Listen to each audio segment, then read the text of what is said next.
안녕하십니까, 동꿈TV입니다. 오늘은 우리가 콜라보로 같이 진행을 해보려고 합니다. 동꿈TV와 기독교 포탈 뉴스가 함께 하는 그런 컨텐츠를 제작해 보려고 하는데, 이 기독교 포탈 뉴스는 여러분 잘 아실 겁니다. 우리 한국 교회에 있는 여러 이단들을 대처하고 우리 성도들에게 좋은 정보를 제공해주고 있는 유익한 채널이거든요. 오늘 이 시간 기독교 포탈 뉴스 대표이신 우리 정유성 목사님과 함께 이 시간을 만들어 가도록 하겠습니다.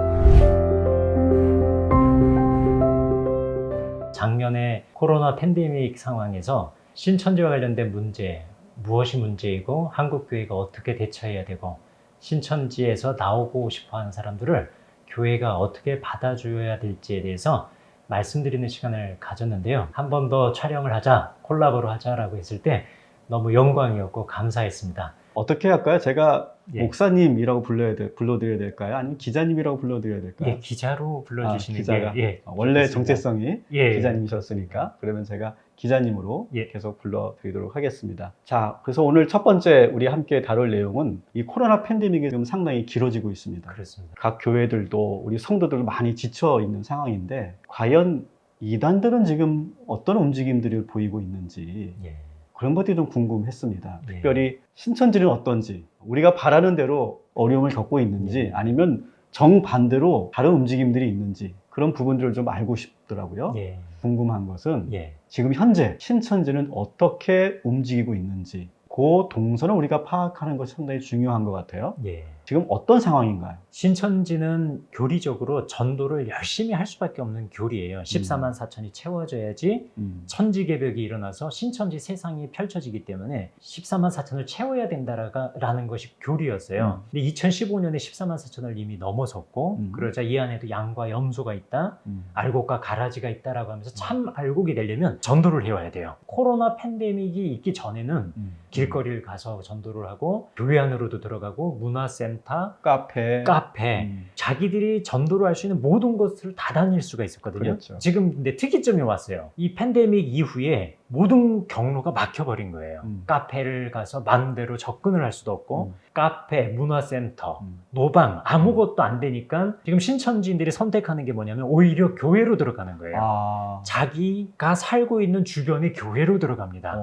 그래서 새신자로 들어가서 좀 수상한 행동을 한다라고 하는 제보들이 좀 많이 들어오고 있어요. 지금 더 부쩍 늘어나고 있나요? 그렇습니다. 궁금한 거는 지금 그 신천지 교회는 집회 금지가 돼 있잖아요. 예, 행정처분 때문에 예, 다친 경우가 많습니다. 절대로 모이면 안 되잖아요. 그럼 자체 어떤 모임은 지금 어떻게 이루어지고 있나요? 우리들이 하는 것처럼 줌을 통해서 많이 하고 있습니다. 성경 공부도 줌으로 하고요. 소모임, 여러 가지 모임들을 줌으로 많이 하고 있습니다. 줌으로 하고 있는데도 그 결속력은 크게 변화가 없다. 그렇죠. 그러니까 이만희 교주를 믿는 것처럼 보이지만 그 하부 구조에는 그 사람을 믿고 따를 수밖에 없는 교리 구조가 아주 반석처럼 탄탄하게 다져져 있어요. 모임을 못 가질 뿐이지 이 탄탄하게 다져진 세뇌 구조가 깨지지 않은 상황이기 때문에 줌을 통해서도 얼마든지 이 사람들은 신천지 교인으로서 충분히 활동할 수 있습니다. 그러니까 우리는 그 대구 사태 이후로 신천지가 아주 심각한 타격을 입었을 것이다, 이렇게 그렇죠. 기대 아닌 기대를 했었는데 그게 아니군요. 예, 우리의 기대가 사실 기대처럼 눈에 보이지 않아서 우리의 기대가 충족된 것처럼 생각되기도 해요. 요즘 뭐 신천지 조용하다고 생각하시는 분들 많으실 텐데요. 이들은 분명히 돌파구를 찾고 있습니다. 그러면서 지금 갈 곳이 없으니까 오히려 더 교회 안으로 파고 들어가고 있다. 그렇습니다. 그러니까 옛날에 이제 뭐 추수꾼, 예. 뭐 산업기기, 그렇죠. 뭐 그런 전략들이 있었는데 예. 그게 더 강해진 거군요. 그렇습니다. 대다수 지금 교회 안으로 새신자로 들어오는 경우가 많아서 2004년도에 우리가 전국교회가 주의하자라고 강조했던 추수꾼 포교 다시 활성화되고 있다고 봅니다. 그게 지나간 어떤 포교법이라고 우리가 생각하면 안 되고 예. 그것이 더 정교하게 되고 더 활발하게 움직이고 있다. 그렇게 보고 이것이 있습니다. 지금 팬데믹 상황에서 동향이다. 그렇습니다. 이렇게 보여지는군요. 그러면 지금 이 추수꾼들이 교회로 들어와서 예. 어떤 구체적인 움직임을 보이고 있는지, 어떤 것들 우리가 주시해서 봐야 되는지 그 예. 부분은 좀 말씀해 주시죠. 두 가지로 좀 나눠서 보고 싶은데요. 교회 밖에 있다가 안으로 들어가는 사람들을 추수꾼이라고도 할 수 있고요. 네. 또 한 사람의 추수꾼은 누구냐면 이미 교회를 다니고 있어요. 다니고 있어. 자기의 신분을 끝까지 감추고 교회 안에서 암약하는 추수꾼, 이렇게 두 가지로 나눠보고 싶습니다. 네, 네. 교회 안으로 들어가려고 하는 추수꾼의 경우는 그 교회의 자리를 잡고 자기가 어느 정도 역할을 해야지만 정보를 캐내고 신천지에 유리하게 이것을 활용할 수 있기 때문에 짧은 시간 안에 목사님과 급속도로 가까워지게 돼요. 그래서 교회 안으로 들어왔는데 뭐 거리끼는 것이라든가 이런 건 전혀 없이 너무 가깝게 빠르게 교회 중심부로 들어오는 사람들이 있다면 주의 깊게 봐야 됩니다. 이 추수꾼의 참 안 좋은 점이 뭐냐면 정말 예수님을 믿어보고 싶고 이 코로나 팬데믹에서 교회에 대한 이미지가 안 좋아지기도 했지만 이런 어려움 속에서 내가 이 세상보다 뭔가 영원한 것을 찾고 싶어하는 그런 사람들도 있을 거란 말이에요. 그렇죠.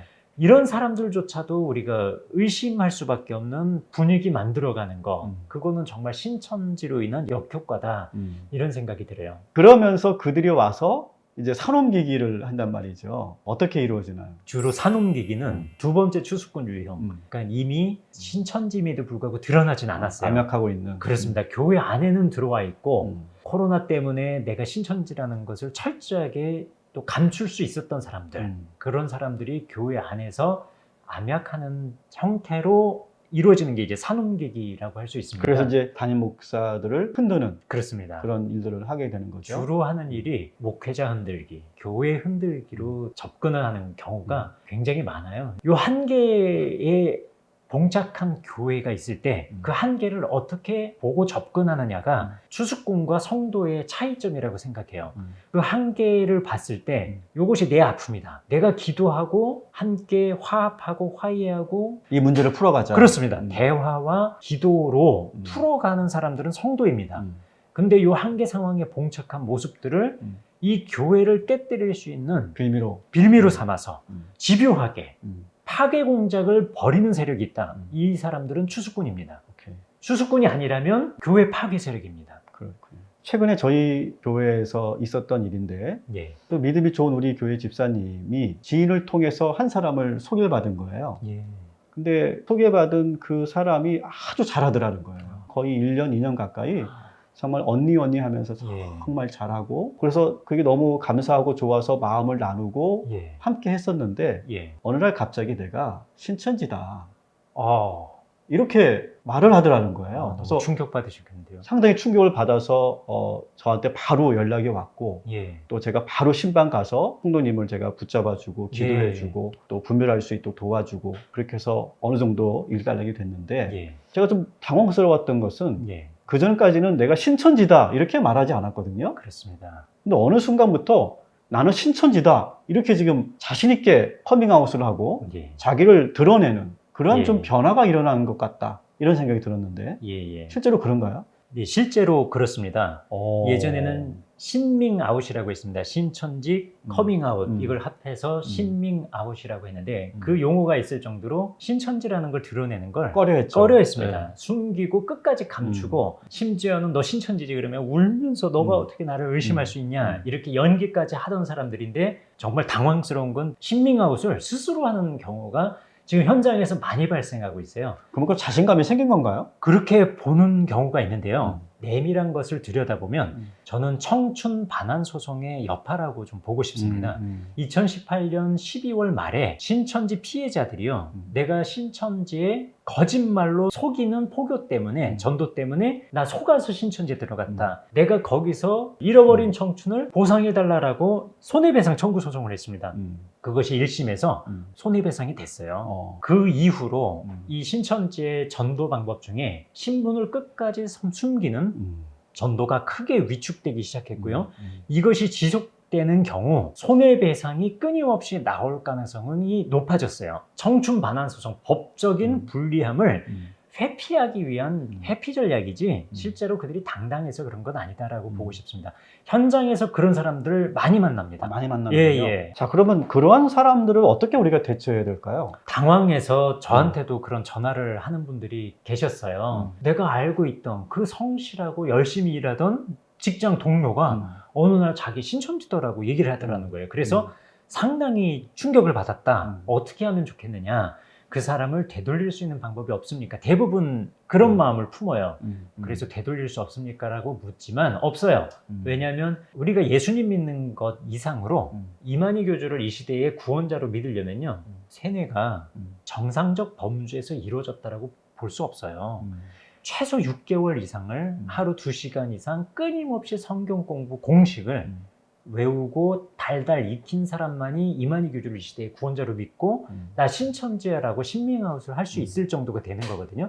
그렇기 때문에 간단한 대화로 단순히 인정을 베풀어서 사랑을 베풀어서 그 사람을 되돌릴 수 있을 가능성은 저는 없다라고 봅니다. 그런 차원에서 그러면 어떻게 해야 되냐라고 했을 때 혹시라도 그 사람이 정말 신천지에서 나오고 싶은 마음이 있다라고 할 경우에는 우리가 열어놔야죠. 그렇습니다.